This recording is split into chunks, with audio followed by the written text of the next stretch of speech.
Bueno, es hora de otra lección de la escuela sabática. ¿Estás disfrutando de las lecciones del libro del Éxodo? Yo sí, contienen profundas verdades espirituales. ¿Sabes? He estudiado estas lecciones sobre Israel y su cautiverio en Egipto, sobre su salida de Egipto y su viaje a la tierra prometida, y he leído Éxodo, por supuesto, en varias ocasiones. Pero al estudiar estas lecciones, hay verdades espirituales que son realmente extraordinarias, y disfruto estudiándolas y compartiéndolas con ustedes. A veces la gente me pregunta, ¿cómo estudias la lección de la escuela sabática? Bueno, lo que suelo hacer es estudiar toda la lección en 1 o 2 sesiones como máximo. Por eso me gusta estudiarla toda para captar la idea general de la lección. Algunas personas estudian día a día, pero yo estudio toda la lección. Puede que me lleve 1 hora y media o 2 horas estudiar la lección, escribir las respuestas, y luego volver a ella una segunda vez y repasarla día a día. Y luego suelo tomar algunas notas y las escribo al principio o al final de la lección. Y luego, el sábado por la mañana, repaso la lección, así que probablemente he repasado la lección 2 o 3 veces antes de que lleguemos al sábado por la mañana. El capítulo que estamos estudiando hoy es Éxodo 12 a 15, y el título está en la lección 6, a través del Mar Rojo. Así que oremos y luego estudiaremos la lección. Padre Celestial, muchas gracias por la oportunidad de repasar la lección de la escuela sabática. Gracias por las perspectivas divinas que nos estás dando en esta lección. Oro para que, mientras estudiamos hoy, nos dé tu guía y seas nuestro Maestro en el nombre de Cristo. Amén. Éxodo 12 a 15 son algunos de los capítulos más magníficos de todo el Antiguo Testamento. Revelan las señales, las maravillas y las milagrosas obras redentoras de Dios. Y cuando los estudias, te dices a ti mismo, Dios, ¿por qué debería temer? ¿Por qué debería sentirme lleno de preocupación y ansiedad? Si tú eres el Dios todopoderoso y omnipotente de fuerza inagotable, si puedes abrir el Mar Rojo, si puedes guiar a los hijos de Israel a través de él, ciertamente puedes lidiar con los desafíos de mi vida. Éxodo 14 en 3 y 14, ese es nuestro versículo para memorizar en este momento. Éxodo 14, versículos 13 y 14. Moisés dijo al pueblo, no temáis. Estad quietos. Están a orillas del Mar Rojo. Mirad la salvación que Jehová hará hoy con vosotros. Porque los egipcios que hoy habéis visto, nunca más para siempre los volveréis a ver. Porque Jehová peleará por vosotros, y vosotros estaréis tranquilos. Jehová peleará por vosotros, y vosotros estaréis tranquilos. ¿Cuántas veces habéis estado en un conflicto y no habéis querido quedaros tranquilos, y entonces Jehová os lo recuerda, Jehová peleará por vosotros, y vosotros estaréis tranquilos? En la lección de esta semana, vamos a estudiar sobre el Señor que luchó por Israel, el Señor que los redimió. Ahora bien, cuando la última plaga, la 10ª plaga, ya sabéis, la 10ª en la Biblia suele ser un símbolo de plenitud.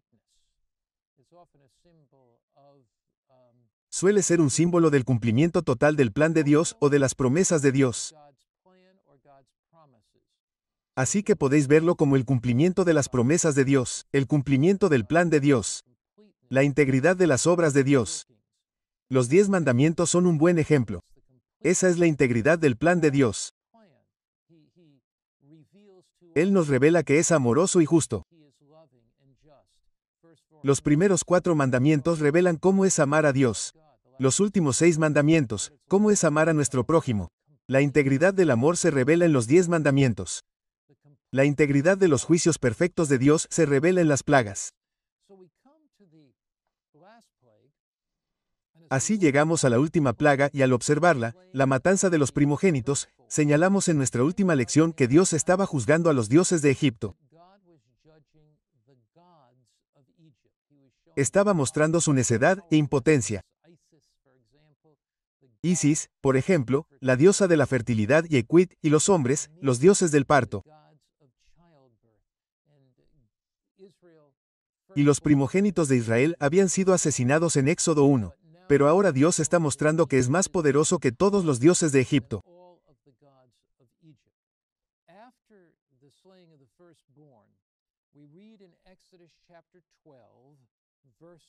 Después de la matanza de los primogénitos, leemos en Éxodo 12, versículo 31 al versículo 36. Entonces el faraón llamó a Moisés y a Aarón de noche, y les dijo, salid de en medio de mi pueblo, vosotros y los hijos de Israel, y servid a Jehová, como habéis dicho.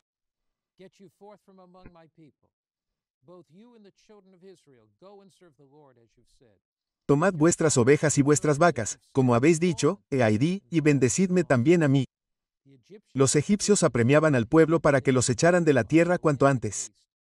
Y decían, todos seremos hombres muertos.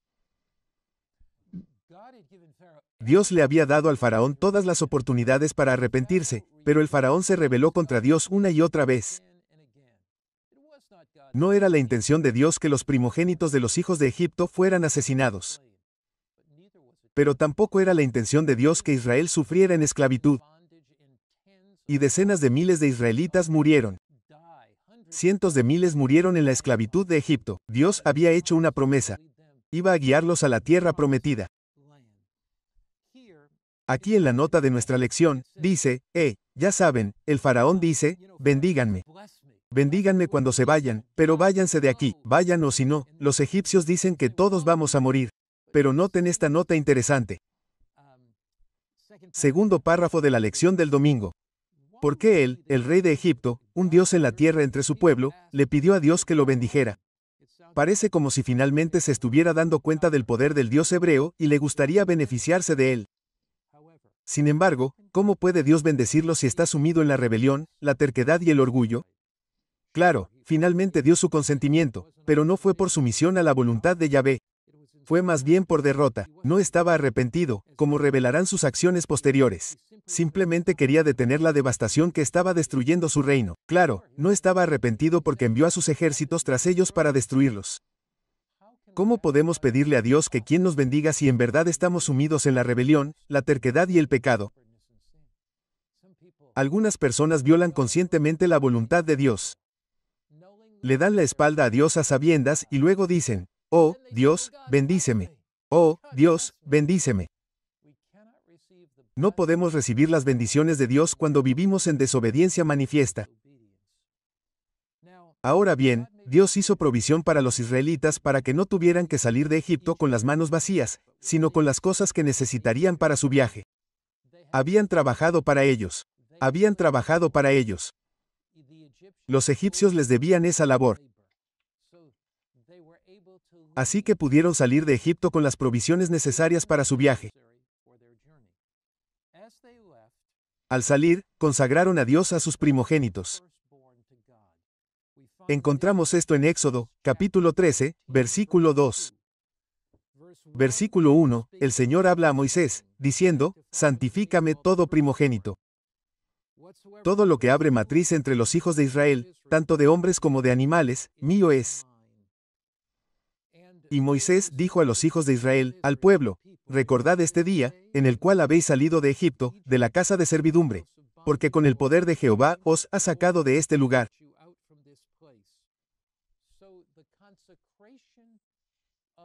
Así que la consagración de los primogénitos en Israel era una indicación de que Dios era el dueño de todo. Apartaban a sus primogénitos, los dedicaban a Dios. Ahora observa estos tres actos. Éxodo, capítulo 1, los primogénitos de Israel deben ser sacrificados según el faraón egipcio. Dios protege a muchos de ellos, pero muchos de ellos son asesinados. Luego, en Éxodo 12:13 del día, la Pascua, donde son sacrificados los primogénitos de Israel. Ahora bien, los primogénitos de los egipcios, mejor dicho, los primogénitos de los egipcios son sacrificados. Ahora bien, en Éxodo, capítulo 13, encontramos que los primogénitos son dedicados a Dios como símbolo de que todo Israel, y todo lo que tiene está dedicado a Dios. Recordad que el primogénito obtendría el derecho de nacimiento. Y aquí hay un símbolo de que todo lo que tenemos está dedicado a Dios. De hecho, en el Salmo 24, vayamos a este libro de los Salmos. En el Salmo 24 leemos esta preciosa e importante verdad de que todo lo que hemos dedicado a Dios, todo lo que tenemos es de Dios. Salmo 24, versículo 1. Del Señor es la tierra y su plenitud, y los que en ella habitan. Porque Él la fundó sobre los mares, y la afirmó sobre los ríos. Fíjense que del Señor es la tierra, y los que en ella habitan, y su plenitud. Así que la dedicación de los primogénitos por parte de Israel al salir de Egipto, fue una indicación de que todo lo que tenían, los tesoros que sacaron de Egipto, los rebaños que sacaron de Egipto, todas sus familias, todo lo que tenían era de Dios. ¿No sería una práctica asombrosa hoy en día que dediquemos a nuestros primogénitos a Dios? ¿Y no es eso lo que sucede cuando los llevamos al templo de Dios, la iglesia, y dedicamos a nuestros primogénitos? ¿No estamos diciendo que nuestros primogénitos pertenecen a Dios? Y en símbolo estamos diciendo que todo lo que tenemos pertenece a Dios, que somos administradores de las cosas buenas de Dios para nosotros. Vienen ahora al Mar Rojo. Y al llegar al Mar Rojo con la dedicación de sus primogénitos, tenemos también la idea de la salvación porque los hijos primogénitos se salvaron de la muerte porque estaban cubiertos por la sangre. Así que estamos cubiertos por la sangre de Cristo como los primogénitos en su reino nacidos del Espíritu. Pero ahora Israel llega al Mar Rojo. Y al llegar al Mar Rojo, encontramos en Éxodo capítulo 13 esa notable historia del cruce del Mar Rojo. Los soldados egipcios están detrás de ellos. Oyen los cascos de las fuerzas egipcias. Ven la luz del sol danzando sobre las espadas y lanzas reflejadas en la luz del sol del desierto egipcio.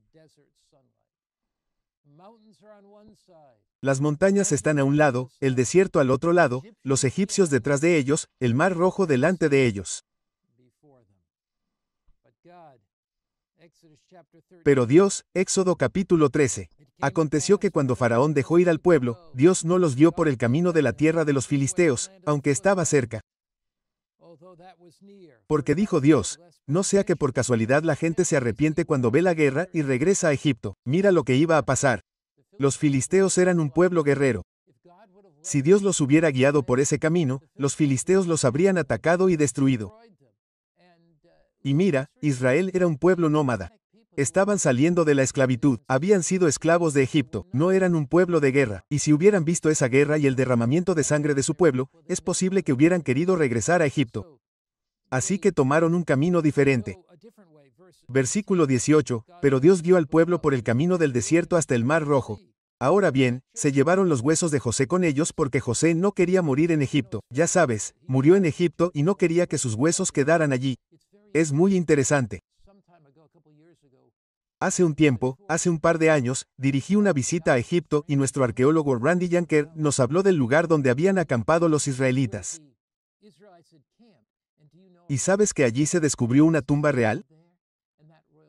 Y esa tumba real, en que tenía una especie de estatua. Y esa estatua, la encontró el arqueólogo, tenía un manto de muchos colores. Y uno de los arqueólogos dijo que esta tumba real podría haber sido la tumba de José, y si no era la tumba de José, era de alguien que se parecía exactamente a José. Mira, pero José dijo, no quiero mis huesos, no quiero que mis huesos queden aquí en Egipto. Así que Moisés tomó sus huesos para que pudieran ser enterrados en la tierra prometida. Ellos, los hijos de Israel, fueron guiados por una columna de fuego de noche, la presencia de Dios, y una nube de día, que los protegía, la presencia de Dios. Cuando damos un paso de fe para seguir la voluntad de Dios, la presencia de Dios nos acompaña. Siguiendo las instrucciones de Moisés, los israelitas salieron de Egipto como un ejército bien organizado. Siguieron adelante. Moisés se llevó los huesos de José con él. La columna de nube y la columna de fuego eran señales visibles de la presencia de Dios. Pero aún así, el faraón dice, los derrocaré. Tomaré el ejército, los llevaré de vuelta. ¿Qué dice Dios en Éxodo capítulo 14? Creo que estos son algunos de los versículos más asombrosos de toda la Biblia. Éxodo 2:13 de la tarde, nuestro versículo para memorizar. Moisés le dijo al pueblo, no teman. Quédense quietos, miren la salvación de Dios. El Señor peleará por ustedes. 4 cosas. No teman. Sean cuales sean las circunstancias en las que se encuentren a través de Cristo, no debemos tener miedo. Recuerden lo que dice en Isaías 41:10. Saben, hay un escritor que dijo que había 365 veces en la Biblia que dice, no teman. No teman, para cada día del año. Isaías 41 y el versículo 10 se han convertido en uno de mis versículos favoritos de toda la Biblia. Dice, no temas. ¿Por qué no? Porque yo estoy contigo. Israel llega al Mar Rojo. Aparentemente no hay ningún lugar a donde ir. Y Dios dice, sí, oyes los cascos de los caballos egipcios y los ejércitos que vienen. Parece que va a haber una muerte segura, no hay a dónde ir, pero no temas. ¿Por qué? Porque yo estoy contigo. No desmayes, no te confundas, porque yo soy tu Dios, te fortaleceré. Sí, te ayudaré. Te sustentaré con la diestra de mi justicia. Dios te está diciendo a ti y a mí hoy, no temas. ¿Qué desafíos estás enfrentando? ¿Qué dificultades estás enfrentando? No temas. Dios dice, estoy contigo. No temas. No tengas miedo. Entonces Dios dice, quédate quieto. La palabra para quieto allí es firme. Sé firme en tu compromiso. Me gusta lo de debajo de las noticias. Quedarse quieto no significa solo dejar de murmurar y esperar grandes cosas de Dios, sino que significa confiar en Dios y esperar pacientemente su poderosa intervención. Así que, primero, no tengas miedo. Segundo, sé valiente. Mantente firme. Dios se moverá con poder para liberarte. En tercer lugar, verás la liberación que el Señor te traerá hoy. Para que nuestra fe crezca, es importante que reconozcamos el liderazgo y la salud de Dios, y que estemos agradecidos por estas promesas. Ver significa abrir los ojos, porque la incredulidad es ciega. Solo Dios puede darnos la victoria.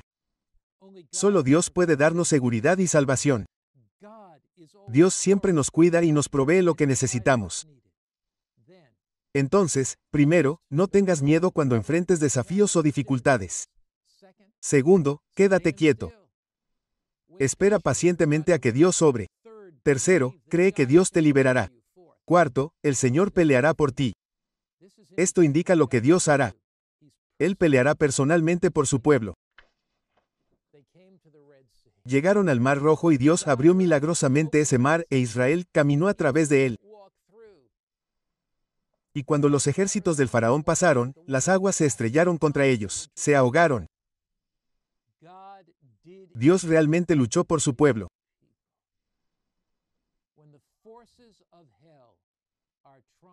Cuando las fuerzas del infierno intentan destruirte, cuando el poder del mal quiere mantenerte en esclavitud, debes saber que el Calvario es el símbolo de la liberación.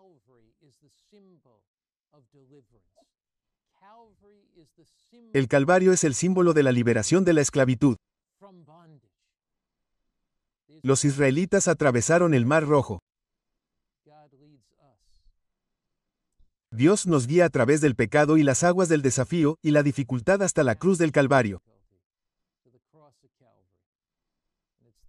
Y es allí, en la cruz, donde encontramos gracia, misericordia y perdón.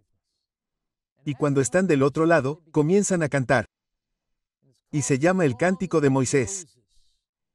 Se encuentra en Éxodo, capítulo 15, el Cántico de Moisés. Versículo 1, cantaron el Cántico de Moisés, los hijos de Israel, este cántico al Señor. Y cantaron este cántico al Señor, diciendo, cantaré al Señor, porque ha triunfado gloriosamente, el caballo y el jinete. Ha sido arrojado al mar. Versículo 2, Éxodo 15.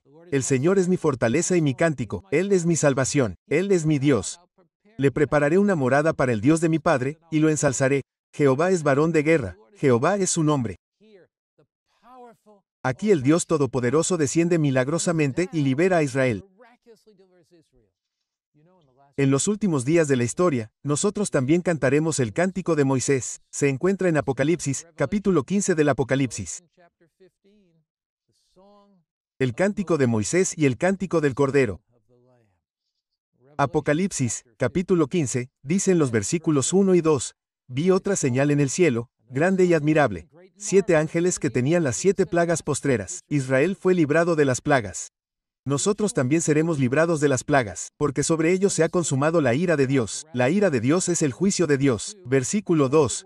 Vi como un mar de vidrio mezclado con fuego, pruebas de fuego. Dios nos lleva a través de las pruebas. Llegamos al mar de vidrio, y los que habían alcanzado la victoria sobre la bestia y su imagen, su marca y el número de su nombre, se pararon sobre el mar de vidrio. Tendremos victoria. Israel tuvo victoria sobre las fuerzas egipcias por el poder de Dios. Tendremos victoria sobre el poder de la Iglesia y el Estado al unirse por medio del poder de Dios. En el versículo 3, cantan el cántico de Moisés, el siervo de Dios, y el cántico del Cordero, diciendo, grandes y maravillosas son tus obras, Señor Dios Todopoderoso, justos y verdaderos son tus caminos, oh Rey de los santos.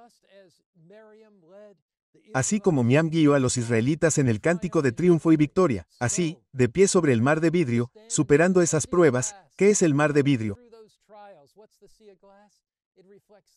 Refleja la gloria de Dios, el esplendor iridiscente de Dios. Nosotros estamos allí sobre el mar de vidrio, habiendo pasado por nuestra prueba, en medio de la gloria de Dios, y cantamos el cántico de Moisés, el cántico de triunfo, el cántico de victoria, el cántico de la lucha de Dios por nosotros y liberándonos de la esclavitud de este mundo. Un día quiero estar de pie sobre ese mar de cristal.